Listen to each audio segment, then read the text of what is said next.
So I had a little extra time tonight, and I wanted to backtrack to the beginning of July, somewhere around the 4th of July, and talk about someone who many of you know, Cherie Roberts, or I guess she's Cherie Wilson now. So this is Cherie.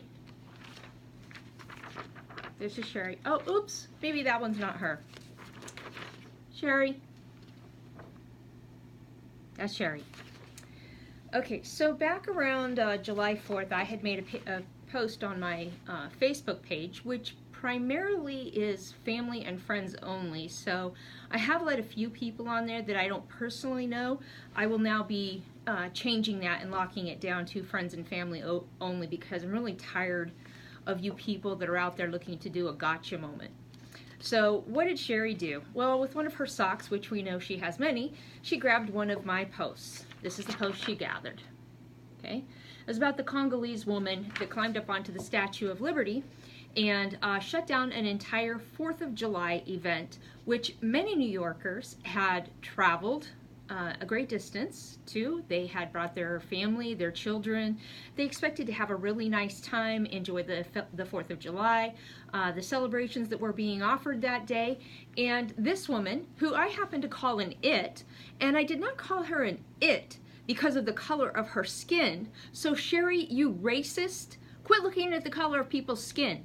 She's an it because she destroyed an event for thousands of people for her own selfish reasons. And had you not cherry-picked my Facebook post so that you could fulfill a vendetta that you have against me, then you would have actually Googled the terms at the bottom of the post, which I told everyone to Google. Do a Google search, see that, for Congo and cannibalism. So there's actually a lot more going on in the Congo than what Cherie knows, but Cherie was just looking to do a hit piece. So let's see what ensued from Cherie's endeavors. Little sidebar, Cherie thinks she's a reporter. During the Malheur occupation, she was speaking to Mark McConnell. That was her confidential source. Mark was staying in touch with me. He was actually getting information from me and then funneling it to her and also to JJ McNabb.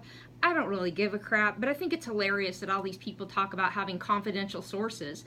And I have talked to both Cherie and JJ myself. JJ at least was decent enough to say, look, I'm not going to agree with you on everything, but I'm interested in what you have to say. At some point in time, she bailed out too, because, I don't know, apparently I'm a strong flavor for too many people, because I speak the truth. And that pisses everyone off, apparently. So Cherie then does a Twitter segment on me, which, of course, I can't see it because I'm blocked, but fortunately, Cherie, you really don't have that big of a fan club. So she's posted it, you know, oh, look what this horrible person did, and then, wait, MDL did that? Horrible. Oh, yes, she's an atrocious poot garbage person. Really? You're going off of Cherie Roberts' posts about me? Wow. All I can say is you have a really, really low threshold for what you consider reliable and reputable information. Cherie Wilson, I would cut that source. So here we go. She eggs it on.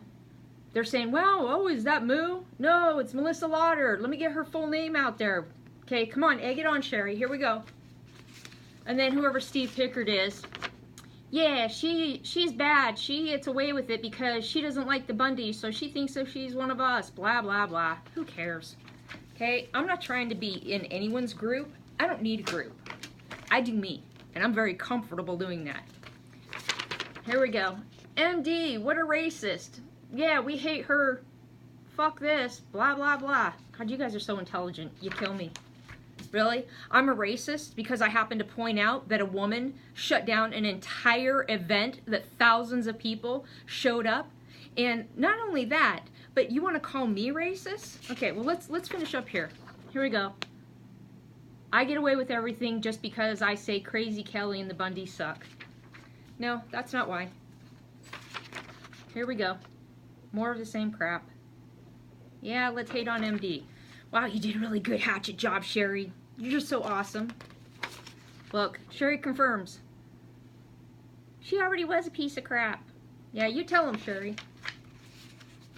Here we go. This post is so racist. Blah, blah, blah, blah. Constitutional, First Amendment, blah, blah, blah.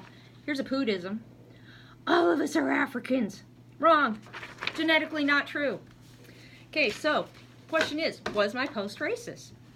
First off, let me say, anyone who's followed me for any length of time and listened to what I have to say will absolutely understand that I have done nothing but condemn illegal aliens coming into this country.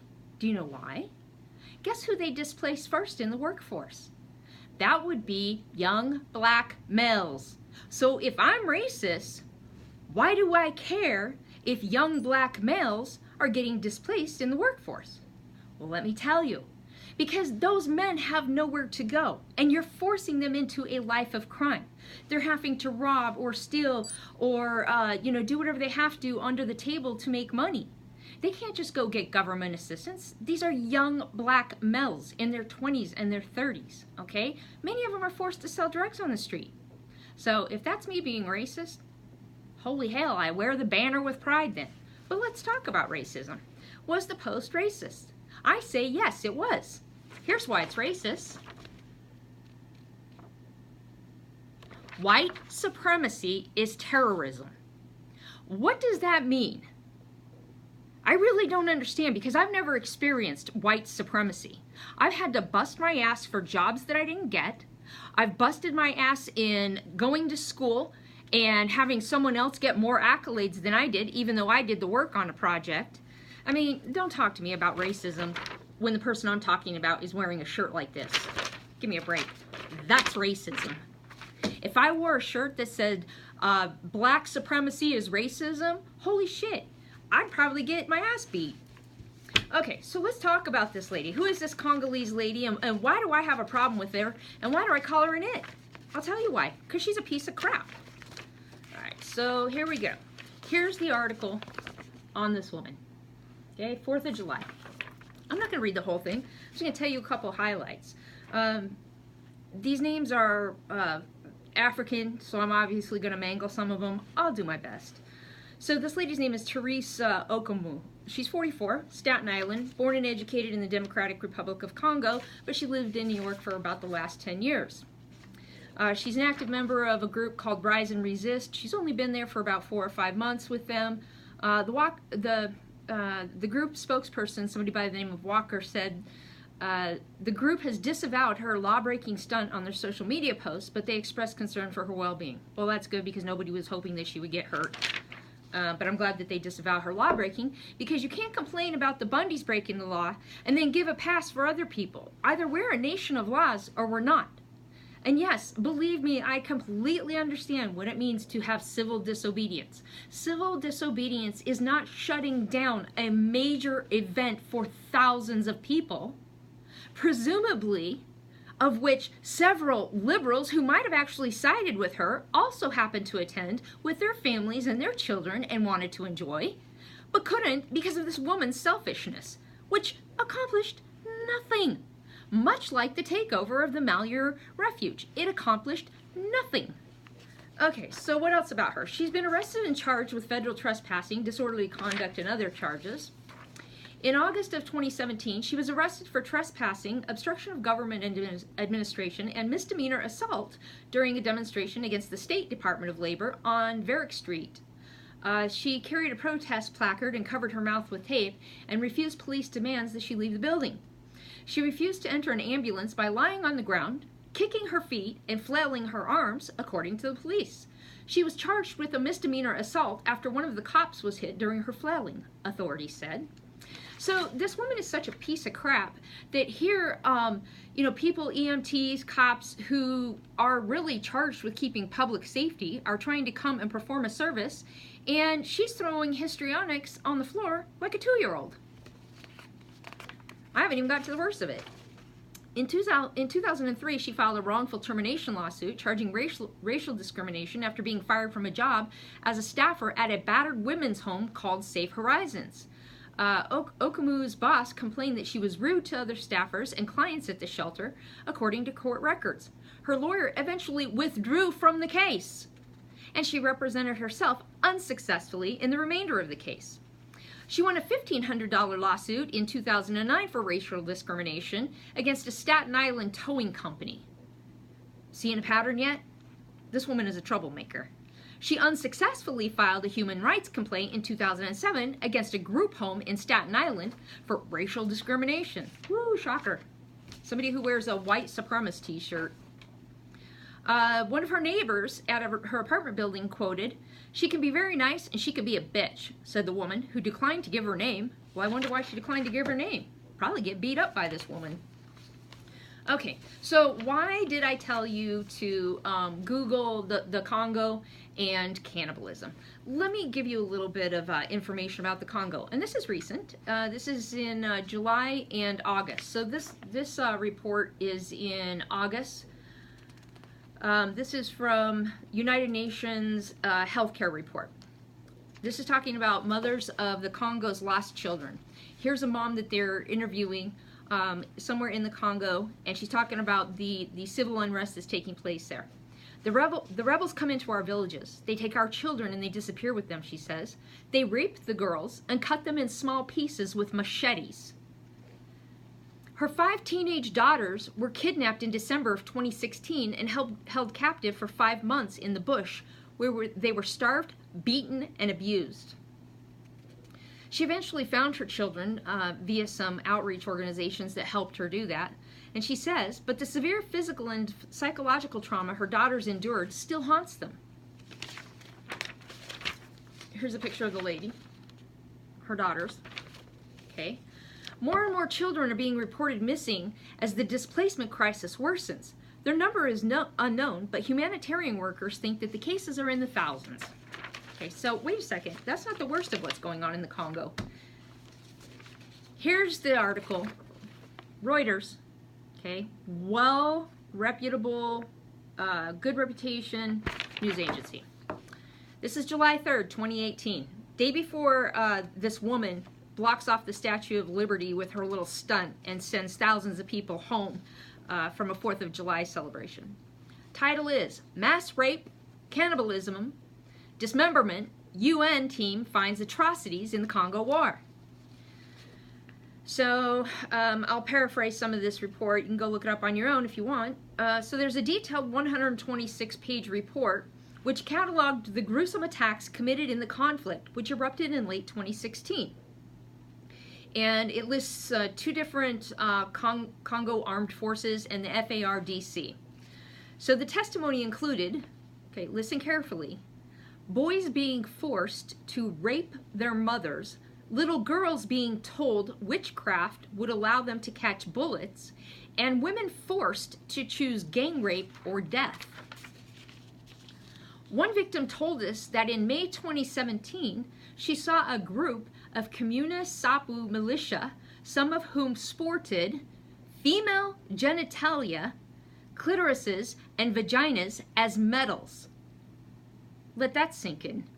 Some witnesses recalled seeing people cut up, cooked, and eating the human flesh, including penises cut from men who were still alive and from corpses, especially the FARDC, and drinking human blood. At least 186 men and boys from a single village were beheaded by the Comuna Sapu.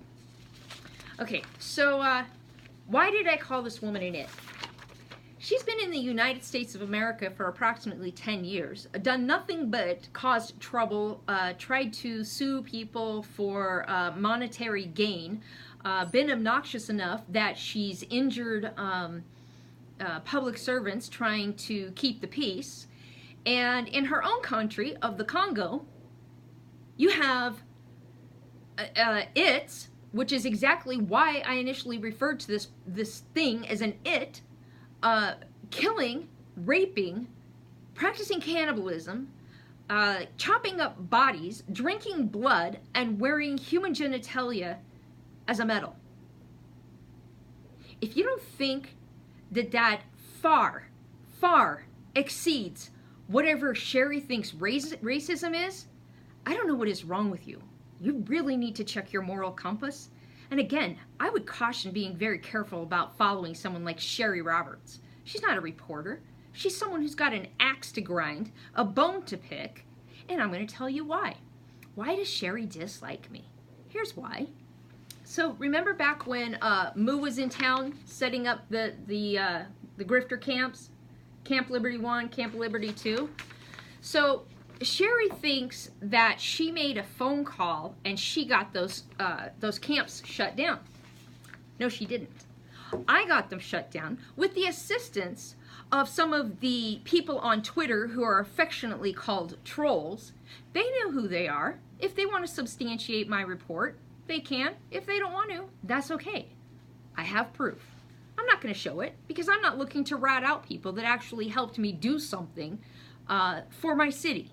See, Cherie doesn't live here. I live here. Cherie doesn't know which agencies are going to take care of certain things and which ones are going to poo-poo it and push it aside. Where Clark County begins, where Las Vegas City begins. So that was me. But don't worry, I have proof that Cherie's pissed. Here's a text that she sent to Edward Wilson, someone who she's done a poop report on. Cherie's the poop. Okay? FYI, totally off the record. I'm the one that filed the report on Moo. Okay, so let me just ask you.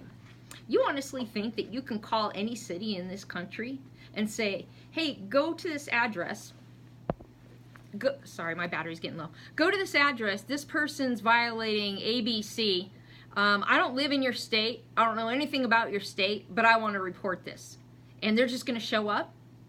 I think people do this, and it's called swatting, where they will call in a fake crisis, and the SWAT team shows up, and people have been killed for this. So agencies really aren't gung-ho about, just showing up based off of someone's telephone call. Here's further proof. So again, Cherie, and don't worry, I've blocked out her number, so I'm not doxing her, because she's accused me of that before too. Ed, are you talking to MD? Sends him a screenshot. Okay, she's pissed at Ed because Ed gave me the information. Because actually, Edward knew that I was the one that was shutting it down. Like I said, there were a few people that were helping me gather information, screenshots, and stuff like that. I actually took evidence and proof down to the agencies. By the way, this is one of the agencies that I went to. This was on the first Camp Liberty. I went to a different agency on the second Camp Liberty. I have that business card and I actually have the case file number on it, but I don't have it with me because I really don't run around thinking I have to prove myself to people. I'm not looking for accolades. But I sure as hell am not going to let someone like Cherie Wilson Roberts, whatever the hell her name is, sit her fat ass on a sofa up in Oregon and sit here and tell me that I'm racist. Cherie, screw you.